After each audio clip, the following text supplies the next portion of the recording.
Pendant des siècles, les récits de la Bible ont captivé et inspiré des milliards de personnes à travers le monde.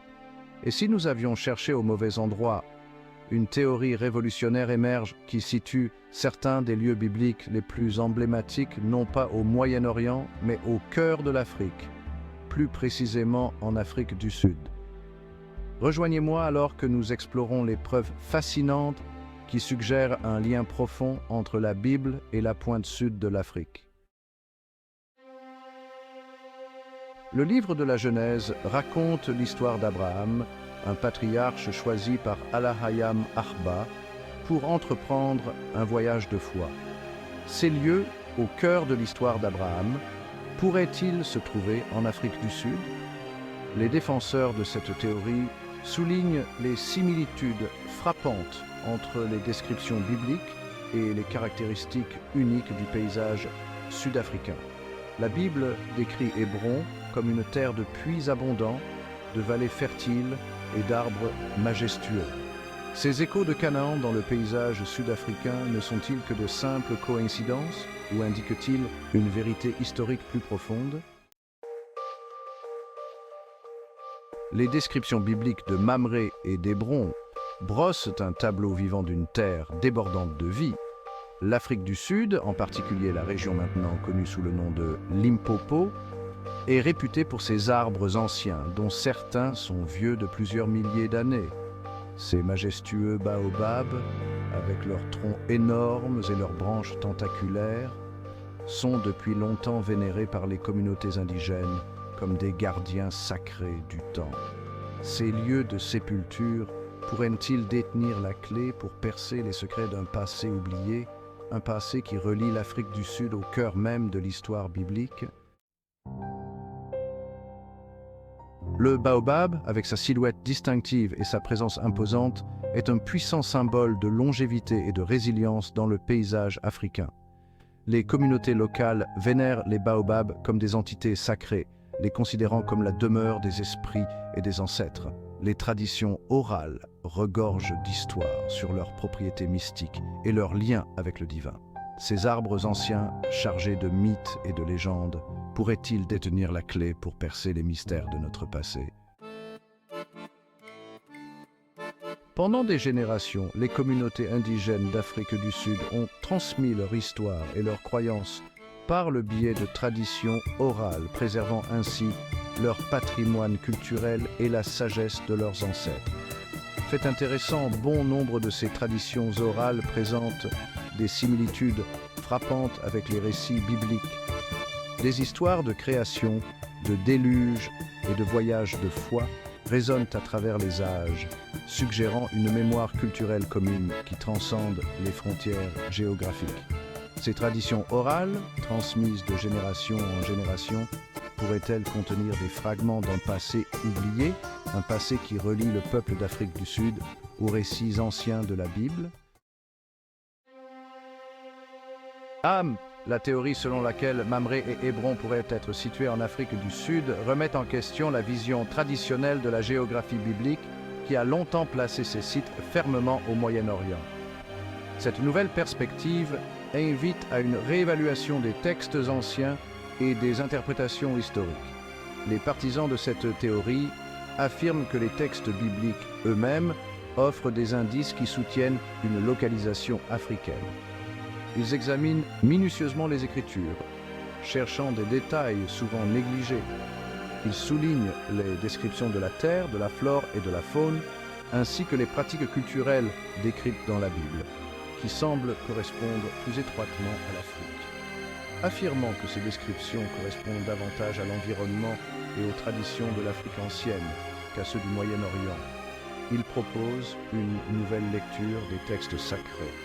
La possibilité que Mamré et Hébron soient situés en Afrique du Sud ouvre la boîte de Pandore sur les origines du christianisme et sa relation avec le continent africain. Cela pourrait également influencer notre compréhension des migrations anciennes et des interactions culturelles entre les peuples de ces régions. En fin de compte, cette théorie incite à une réflexion plus profonde sur l'histoire biblique et ses implications pour notre vision du monde actuel.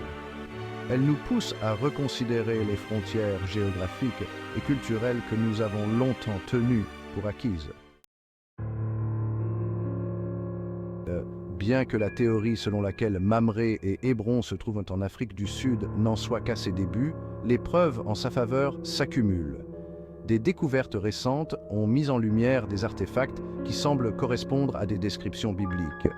Des similitudes frappantes entre les descriptions bibliques et le paysage sud-africain, tels que les formations rocheuses et les types de végétation, aux parallèles intrigants entre les traditions orales locales et les récits bibliques, comme les cérémonies et les rituels qui rappellent ceux décrits dans les textes anciens. L'hypothèse d'un lien africain devient de plus en plus difficile à ignorer. Les structures anciennes trouvées dans cette région montrent des similitudes architecturales avec celles mentionnées dans la Bible. La présence d'arbres anciens, vénérés comme sacrés par les communautés locales, ajoute une dimension spirituelle à cette théorie. Fait écho au récit biblique des rencontres d'Abraham avec le divin à l'ombre des arbres. Ces arbres sont souvent le centre de rassemblements communautaires, tout comme dans les récits anciens. Bien que des recherches plus approfondies soient nécessaires pour explorer pleinement les implications de cette théorie, les premières analyses sont prometteuses. Les preuves dont nous disposons suggèrent que le lien entre la Bible et l'Afrique du Sud est bien plus qu'une simple coïncidence. Les artefacts et les sites historiques continuent de révéler des indices fascinants qui pourraient réécrire notre compréhension de l'histoire biblique. La recherche de Mamré et d'Hébron en Afrique du Sud n'est pas qu'un exercice académique. C'est une aventure fascinante qui nous plonge dans les profondeurs de l'histoire humaine. Les chercheurs, armés de leurs outils et de leur passion, fouillent le sol à la recherche de trésors cachés qui pourraient réécrire notre compréhension du passé. C'est un voyage de redécouverte, une exploration qui nous emmène à travers des paysages époustouflants et des terrains variés, où chaque pierre et chaque artefact raconte une histoire ancienne. Une quête pour découvrir les liens cachés entre différentes cultures et continents. Ces interactions culturelles, souvent oubliées, révèlent une richesse de connaissances et de traditions partagées qui ont traversé les âges. Si cette théorie se révèle exacte, elle pourrait transformer notre vision de l'histoire. Les discussions entre les érudits et les archéologues sont intenses, chaque découverte apportant de nouvelles perspectives et hypothèses. Elle aura des implications profondes sur notre compréhension de l'histoire biblique, en particulier sur les récits anciens qui ont façonné des civilisations entières. De la propagation du christianisme, qui a laissé une empreinte indélébile sur le continent africain, influençant des générations de croyants et de communautés, et de la relation entre l'Afrique et le reste du monde. Les routes commerciales historiques montrent comment les échanges ont façonné des sociétés et créé des liens durables entre des peuples éloignés. En découvrant la vérité sur notre passé, nous pouvons non seulement enrichir notre connaissance historique, mais aussi mieux comprendre les dynamiques sociales et culturelles qui ont façonné notre monde. Nous pouvons acquérir une meilleure compréhension de nous-mêmes, de nos cultures et de la diversité qui nous unit.